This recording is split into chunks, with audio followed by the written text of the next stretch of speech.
시험이 사라지면서 법조인의 꿈을 가진 사람들은 법학 적성 시험 리트를 비롯한 관련 학점을 채워 법학전문대학원에 들어가기 위한 준비 절차에 들어가게 됩니다.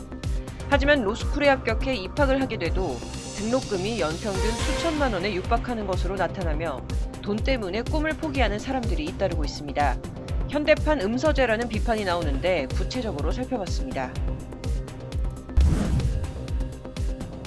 이른바 전세의 월세화 현상이 가속화되는 가장 큰 이유로 깡통전세, 즉 전세 사기 피해 급증이 꼽히고 있습니다. 이 같은 전세 사기를 막기 위해 다양한 방식의 법제화가 추진되고 있지만 실효성이 부족하다는 법조계 의견도 나옵니다. 피해자는 날로 늘어가는데 관련 법 구멍과 실질적 지원책은 없는지 알아봤습니다.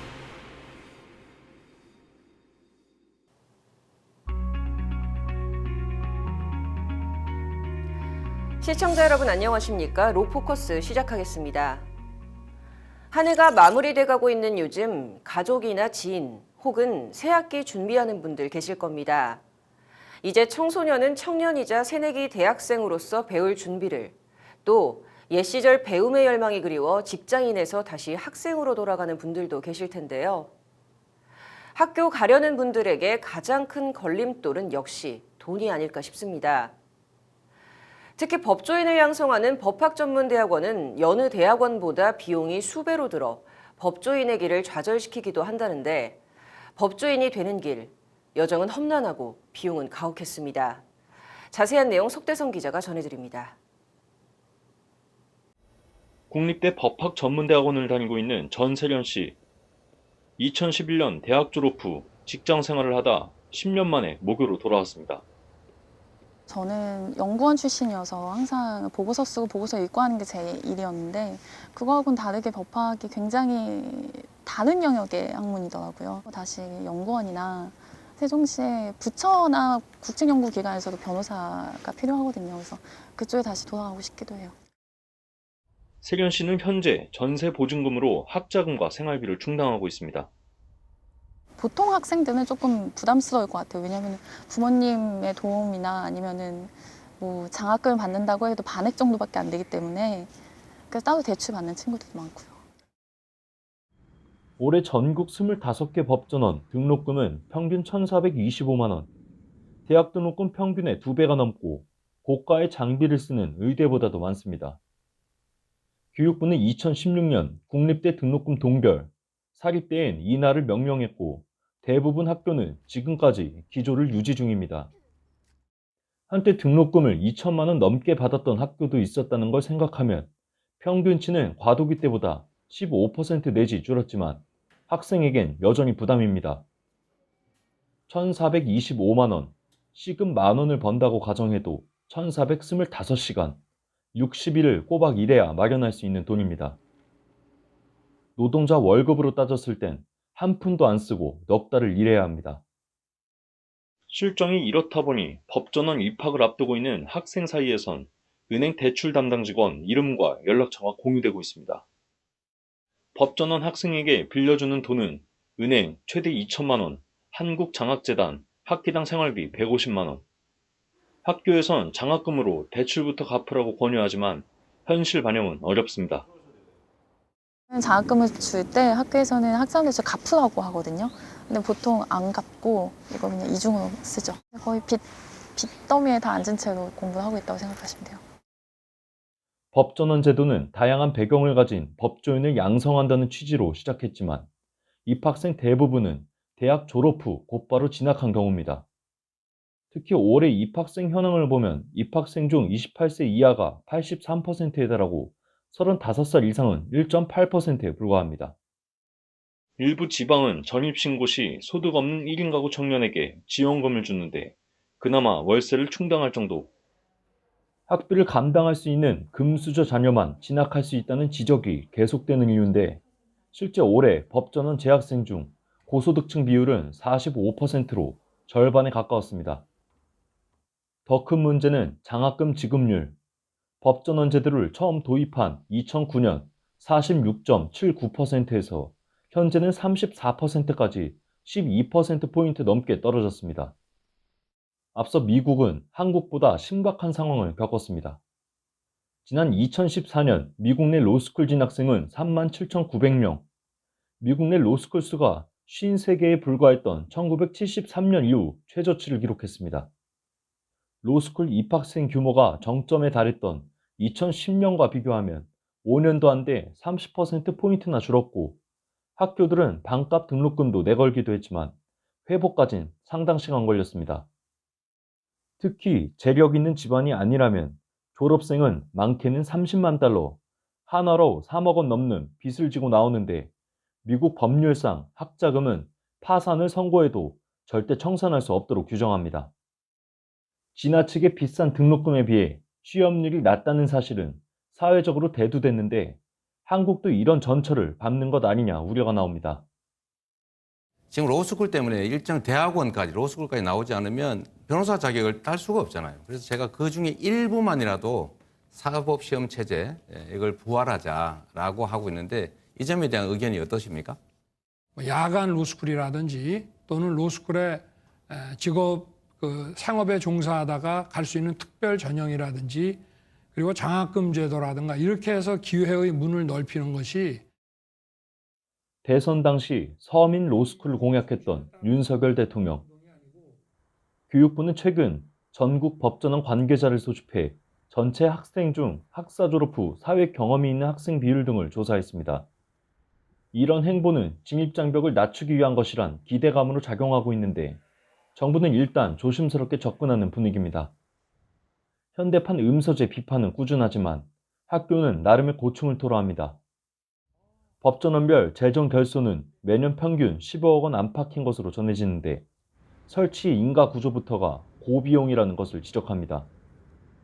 특히 학생 대비 교원 수가 늘고 실무 경험이 많은 법조인을 채용하니 인건비는 가장 큰 문제로 작용합니다.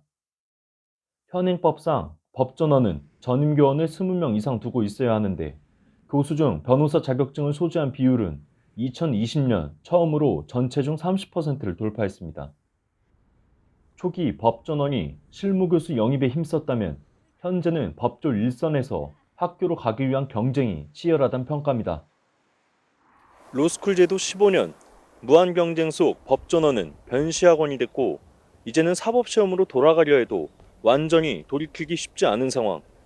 돈이 없으면 배우지 못하는 괴리적 현실을 타파하고, 학교는 전문가 양성이라는 역할을 감당할 돌파구가 절실합니다. 법률방송 석대성입니다. 네, 앞서 보도한 석대성 기자 스튜디오에 나와 있습니다. 석 기자, 먼저 변호사가 되기까지의 학비부터 좀 살펴볼까요? 그 법조인이 되는 과정부터 좀 살펴보겠습니다. 일단 4년제 대학을 졸업을 해야 하고요. 그 졸업 대학 성적, 그 GPA가 4.0 이상 돼야 합니다. 그다음에 이제 법학 적성 시험이라 그래서 리트 시험이 있는데, 이걸 또 합격을 해야 하고, 토익이나 토플, 탭스 같은 그 공인 영어 성적이 또 있어야 합니다. 그 보통 탭스는 701점, 토플은 또 그러고 597점, 인데 토익 기준으로는 뭐 955점 이상이어야 좀 할 것 같습니다. 그리고 리트 시험은 보통 이제 표준 점수 총점이 136점 이상, 100분위 총점은 193점 이상이 합격 안정권이고요. 여기다가 이제 봉사활동 시간이나 뭐 대외활동 경험도 있어야 합니다. 그렇게 해서 이제 법학 전문 대학원에 들어가면 이제 3년 동안 공부를 하고 졸업을 하는데, 학교에서 이제 석사 학위를 취득한 달에 말일부터 그 5년 동안 5번 안에 변호사 시험에 합격을 해야 합니다. 그 변시 합격률은 이제 또 학교마다 천차만별이긴 한데, 보통 이제 50%로 보시면 될 것 같습니다. 그렇게 해서 이제 변시 합격을 하면 또 이제 법률 사무 종사기관에서 실무 실습을 하거나, 아니면 뭐 연수 6개월 과정을 마쳐야지 단독 혹은 공동으로 사건을 수임할 수 있는 변호사가 됩니다. 이 과정에서 이제 성적이 좋으면 이제 검사가 되는 거고요. 그 법조인이 되기까지 최소 7년 반의 여정이 필요한데, 뭐 그만큼 뭐 돈도 많이 들겠죠. 그래서 이제 좀 계산을 해봤습니다. 일단 4년제 대학을 졸업하려면 앞서 이제 보도에서 말씀드렸다시피 대학 등록금 평균이 연 674만 원이기 때문에 이거를 4년이라고 하면은 2,696만 원이 되는 것이고요. 그다음에 여기 법전원 등록금 평균 1,425만 원에 3년이 이제 걸리게 되니까 4,275만 원이 됩니다. 그리고 대학과 대학원을 졸업하는 데 드는 학비만 이제 7천만 원 가까이 되는 겁니다. 여기다가 이제 생활비를 일주일에 100만 원만 쓴다고 가정을 해도, 뭐 대학과 대학원 졸업까지 이제 7년이 걸리니까 3,360만 원이 필요하고, 리트 시험이 또 까다롭지 않습니까? 그렇기 때문에 이제 학원비를 좀 알아봤는데 이제 인터넷 강의만 300만 원에서 400만 원 정도 하고 있습니다. 그리고 이제 대면 수업 같은 경우는 이제 대부분 월 한 100만 원 정도 드는 것으로 확인됐습니다. 아, 월 100만 원이나 드나요? 그렇습니다. 그리고 이제 토플 학원 수강료는 월 한 50만 원 정도 되는데 뭐 한 달 공부하고 높은 성적을 기대하기는 어렵겠죠. 이에 앞서서 이제 또 대학교 때 성적이 안 좋았다면 학점 은행제로 이제 성적을 또 메꿔야 하기 때문에 그만큼 또 비용이 더 들겠습니다. 단순 계산으로는 그냥 뭐 오피스텔 전셋값 하나는 있어야지 변호사가 될 수 있다. 이렇게 말씀드릴 수 있겠습니다. 사실 다양한 법조인 양성이 이 로스쿨 제도의 목적인데 학생은 물론이고 중소기업 회사원 같은 경우에도 감히 좀 도전할 엄두를 못 낼 것 같아요. 그래서 이제 가진 자들의 리그라는 이 꼬리표가 아직도 달려 있는 것이겠고요. 사법고시를 다시 부활시켜야 한다는 목소리가 이 진보권에서도 나오고 있습니다. 그 로스쿨 제도는 애초에 이제 미국 특유의 이제 법조인 양성 제도인데 한국에서는 이제 노무현 정부 말기에 여야 빅딜 끝에 이제 도입이 됐습니다. 그리고 당시에 뭐 공수처 그리고 자치경찰제, 특별검사 상설화 그리고 검경수사권 조정까지 최근에 민주당이 제도화한 내용이 좀 한참 나왔었죠. 예, 앵커님 말씀대로 그렇고요. 그때 이제 다 막히고 그나마 진행이 됐던 게 이제 로스쿨 제도였어요. 참여정부 시절 이제 여당인 열린우리당이 로스쿨법 그리고 이제 야당인 한나라당이 그 사학법 개정안을 들고 나왔는데 이제 뭐 그때 예산 처리가 안 될 정도로 대립이 치열했던 거 뭐 기억하시는 분들도 많으실 겁니다. 지금 법전원이 이제 학교 운영면에 있어서는 뭐 정상적인 게 없다, 붕괴위기다 이런 얘기가 많이 나오고 있는데요. 법전원 제도를 이제 도입한 지 10년이 넘었기 때문에 이제 한 번쯤 설치 취지대로 성과를 보이고 있는지 점검을 해야 한다는 의견도 있습니다. 자, 이 로스쿨 제도 이게 법조계 안에서도 오랜 기간 갈등이 계속 있어왔죠. 그 올해 초에는 이제 전국 지방 변호사 회장 협의회가 금년 변시 합격자 수를 이제 1,200명 밑으로 줄여라 이렇게 요구를 했는데 법전원 협의회가 곧바로 2,500명 이상 뽑아라 이렇게 맞불을 놓기도 했습니다. 일선에서는 이제 변호사 수가 급증해 시장이 포화 상태인 것을 이제 불만 표출을 하고 있고 학교 측은 이제 불황은 법조계뿐 아니라 이제 국내 전 업종에 다 겪고 있는 일이라고 반박을 하기도 했습니다. 학교 측은 오히려 변시 합격자를 응시자 대비 80% 이상으로 정하라고 정부에 촉구를 하기도 했는데요. 앞서 그 법무부 산하 변시관리위원회는 합격률을 입학 정원의 75% 내외로 규정을 했는데 자격 시험화로 제도를 바꾸자는 주장도 나오고 있습니다. 8년 가까이 공부를 했는데 이제 시험 5번에 탈락하면 1억 원 넘는 빚을 지고 청춘도 버리고 나오는 것이기 때문에 뭐 임신하거나 아니면 뭐 재민이 되거나 여타 뭐 사정이 있어서 시험을 못 보면 이제 어떻게 책임질 것이냐 이런 뭐 호소가 나오고 있고요. 그리고 그 법전원 결혼충원제도, 그 결혼충원제도를 두고 내부 충돌도 있었습니다. 그 결혼충원제는 이제 결혼이 있으면 학교가 보충을 할 수 있도록 교육부가 이제 한시적으로 그 문을 열어놨는데 대한변호사협회 등이 좀 반대를 하고 있습니다.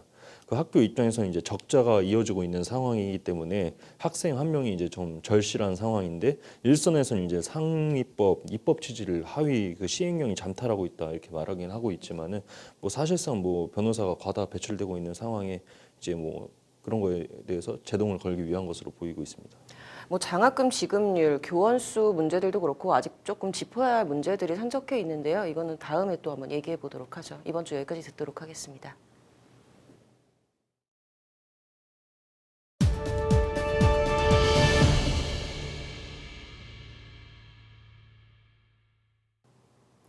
올해 전세보다 월세의 수요가 늘면서 이른바 전세의 월세화 현상이 가속화되고 있습니다. 이 같은 현상은 아직 시세가 형성되지 않은 주택의 보증금을 부풀려서 전세 계약을 체결한 뒤 잠적하는 이른바 깡통 전세죠. 전세 사기 피해 급증이 그 원인 중 하나로 꼽힙니다. 최근 인천 미추홀구에서는 600세대가 경매에 넘어갔는데 그 피해 규모가 점점 커지고 있다고 합니다. 이러한 전세 사기 피해자는 날로 늘어나지만 실질적인 지원책은 마련되지 않고 관련법에 구멍이 있다는 지적이 나옵니다. 김혜인 기자가 관련 내용 취재했습니다. 오피스텔과 빌라, 나홀로 아파트가 밀집한 인천 미추홀구입니다. 지난 9월 이곳의 한 아파트 우편함에는 법원 경매 전문 공인중개사무소의 홍보전단이 대량 꽂혔습니다. 피해 주민들이 모여 확인해보니 같은 이름이 계속해서 나옵니다. 이들은 건설사, 임대인, 공인중개사, 관리사무소까지 서로 연결돼 있다며 조직적인 전세 사기라고 주장했습니다. 저희 아파트의 임대인인 분이 이 아파트에서는 관리사무소 대표고, 그리고 또 이 아파트의 임대인인 분이 저쪽 갔더니 저쪽에서는 이제 공인중개사로 하고 있고. 현재 경매에 넘어간 세대만 600가구. 피해자들은 법원 경매 사이트에 여전히 해당 아파트가 올라오고 있어 피해 규모는 2,000세대 이상으로 추정된다고 밝혔습니다. 그러니까 한 세대만 딱 놓고 봤을 때는 큰 문제가 없어 보이는데 이게 여러 세대를 놓고 같이 보니 문제점이 보이는 거죠. 계약 당시 집주인의 얼굴을 볼 수 없었고 통화 한번 시켜주지 않았다는 게 이들의 성토입니다. 박 씨는 공인중개사 A씨를 통해 부동산 계약을 했습니다. 사건이 터진 뒤 A씨의 이름을 경매 사이트에 쳐봤는데 다른 주택의 임대인이었습니다. 중개인이 이제 8년, 9년 정도 거래를 했던 사람이니까. 근데 그 공인중개사무소가 피해 아파트의 임대인이었던 거예요. 저는 몰랐죠. 취재진이 A씨의 부동산 사무실을 찾았지만 문은 굳게 잠겨 있었습니다. 법원에서 온 우편물도 받지 않은 채 책상 위 달력은 9월에 멈춰 있었습니다. 문 닫은 지 오래됐어요. 몇 개월 됐어요. 제가 알기로 한 3, 4개월 된 것 같은데. 하여튼 좀 불안하더라고. A씨와의 왕래도 일절 없었다는 게 인근 부동산업자의 말입니다. 분양을 아예 안 했어. 우린 직구경도 못했어. 공동중개도 안 해, 그런 사람들은. 취재진은 경매에 넘어간 주택들을 둘러보다 또 다른 피해자들을 만났습니다. 이들 역시 집주인이 같은 사람이었는데 전세대출금을 갚지 못해 신용불량자가 될까 두려움에 떨고 있었습니다. 그 경매가 터지고 난 이후에 보니까 집주인이 한 사람이더라고요. 많이 놀랐죠. 일단 놀란 것도 놀란 건데. 참담하죠. 어떻게 보면 거의 전 재산이나 다름없는 게 갑자기 한순간에 날아가게 된 상태니까 거의 80% 정도 대출 끼고 들어왔다고 봐야 되거든요. 비가 오면 물이 새고 떨어져 나간 건물 외벽이 몇 개월째 방치됐지만 관리비 내역은 알 수 없다고 하소연합니다. 문제는 여전히 주택 분양이 진행 중이라는 겁니다. 중개사무소나 임대인이 이미 이자나 세금을 체납하고 있는 상황에서 새로운 임차인을 받았다는 정황이 드러났습니다. 최근에 이사를 들어온 세대분들이 계세요. 그러니까 2022년도에 계약을 체결하신 분들이 있으신 거죠. 경매가 2022년도 초반에 일어났거든요. 본인이 들어오고 2달 만에 경매 통지서를 받았다라고 말씀. 김예림 부동산 전문 변호사는 시세 조작이 가능한 구조에서 경기가 악화돼 문제가 드러난 것이라고 진단했습니다. 몇 세대 안 되는 뭐 나홀로 아파트라던가 빌라라던가 이런 것들은 사실 거래가 빈번하게 이루어지지가 않다 보니까 이런 식의 시세 조작이 또 가능한 거예요. 그래서 이게 임차인 입장에서 사실 파악하기가 좀 어렵고 경기가 좋을 때는 이게 계속해서 이제 임차인이 선순환이 되니까 문제가 없다가 최근에 이제 이게 안 되다 보니까 이제 문제가 생기는 거죠. 하지만 사기죄로 처벌된 사례는 많지 않아 임대차법의 구멍에 대한 지적의 목소리가 커지고 있습니다. 이에 지난달 21일 국토교통부와 법무부는 전세 사기 및 깡통전세 방지를 위한 임대차 제도 개선안을 발표했습니다. 하지만 김 변호사는 전세 사기를 완전히 예방하기에는 실효성이 부족하다며 보증보험 제도를 활성화하는 등 실질적인 피해를 줄일 수 있는 대책이 필요하다고 강조했습니다. 그동안 전세 사기나 이런 게 좀 이제 개인적인 문제로만 치부되어 온 면이 있거든요. 근데 이렇게 피해자가 많아지고 사실 2030 막 이런 분들이 이제 피해가 많아지잖아요. 저소득층이라던가 이거는 사회적 비용이 좀 투입돼야 되는 이제 문제가로 될 수도 있어요. 일단 생업에 손을 못 대고 있어요. 지금 다들 돈이 많은 사람들이 아니잖아요. 이게 전 재산이고 저도 솔직히 극단적인 생각 안 하지 않거든요. 하거든요. 전 재산인 보증금을 지켜야 하다 보니 피해자들은 고액의 소송 비용까지 감당하기 힘든 상황. 지난 9월 미추홀구에 전세 피해 지원센터를 설치하겠다는 방안이 나왔지만 감감무소식입니다. 실질적인 지원책 마련과 관련법 개선이 시급해 보이는 이유입니다. 법률방송 김혜인입니다.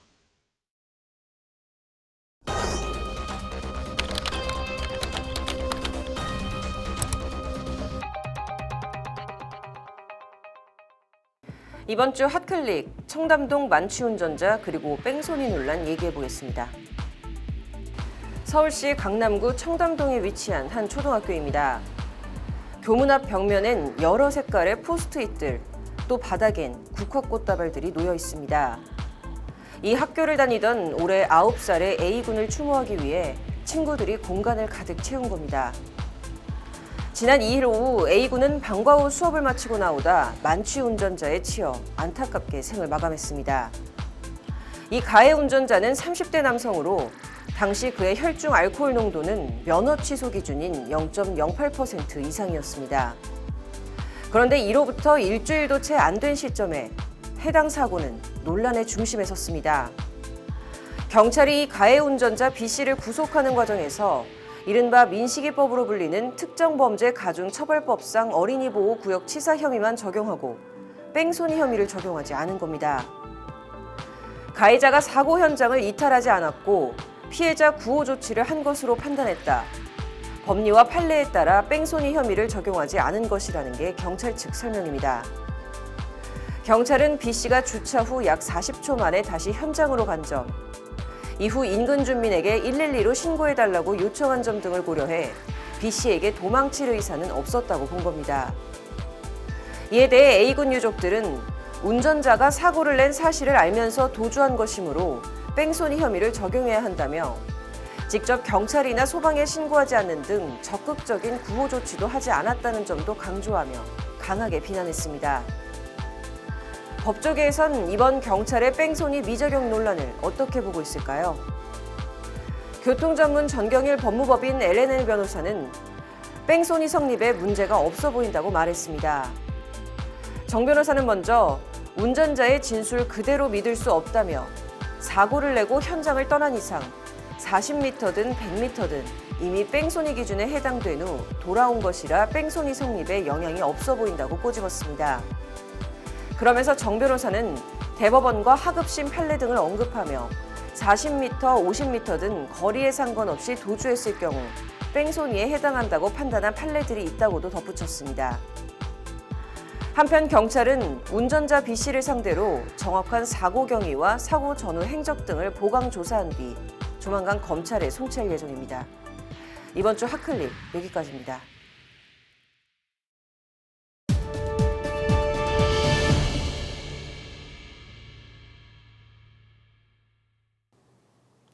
법률방송 로포커스, 이번 주엔 로스쿨의 고액 등록금에 대한 얘기 해봤습니다. 올해 전국 25개 법학전문대학원의 연평균 등록금이 2천만 원에 육박한다고 합니다. 이는 노동자 평균 5.3개월치, 임시 일용직의 11.5개월치이며 1년 가까이 저축해야 이 등록금을 마련할 수 있다는 얘기가 됩니다. 이런 이유로 로스쿨제는 그들만의 리그, 현대판 음서제라 비난받고 있습니다. 로스쿨 등록금이 몇 년간 동결된 건 다행이나 여전히 서민들에겐 상당한 부담입니다. 취약계층을 위한 특별전형 확대, 국고 장학금 증액 등 정부 차원의 적극적 대안 마련이 시급해 보입니다. 로포커스 여기서 마치도록 하겠습니다. 시청해주셔서 고맙습니다.